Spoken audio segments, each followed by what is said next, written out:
Barcelona acull aquesta setmana el Mobile World Congress, la convenció de tecnologia i comunicació mòbil més important del sector. Aquesta fira internacional, celebrada anualment, ha necessitat una injecció pública de 90 milions d'euros, amb una previsió d'ingressos superior als 300 milions pel sector privat. En definitiva, riquesa pública privatitzada. We get the free tickets, but we have paid like 700 euros to participate.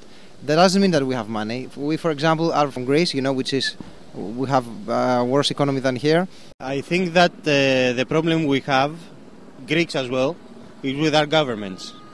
It's not with the people coming in as tourists or as for the Mobile Congress and so on.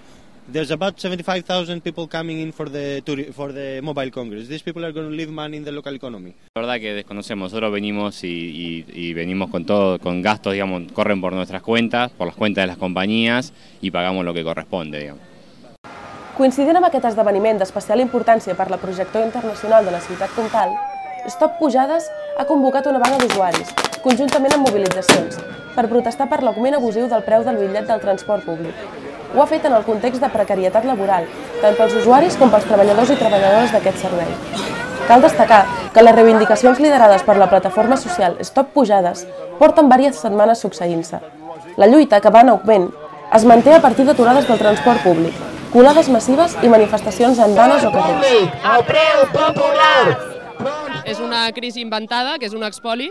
El que s'està fent és treure els drets als treballadors o a la classe popular i enriquint els rics. Però el que demanem des d'un primer moment és la retirada immediata de l'augment del preu del transport públic d'aquest 2014, que és molt per sobre de l'IPC. Nosaltres aguantarem fins que la retirada sigui un fet. Aprofitant l'impacte mediàtic del succés i tenint en compte la gran quantitat de mitjans de comunicació presents, altres protestes i mobilitzacions han ocupat l'espai pròxim a la fira.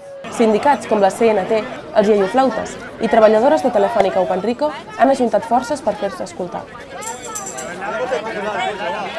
Bueno, a veure, que es facin fires és una cosa que ja és habitual.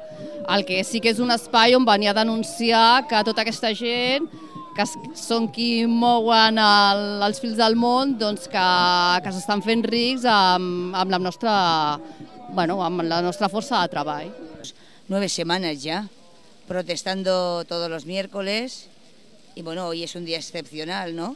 El camino es seguir, que escuchen al pueblo de una vez, que lo escuchen ya. La fira, on hi ha un excessiu desplegament policial, és escenari d'una dualitat, un contrast entre aquells que lluiten per augmentar la seva riquesa i els que ho fan per mantenir la seva dignitat i drets.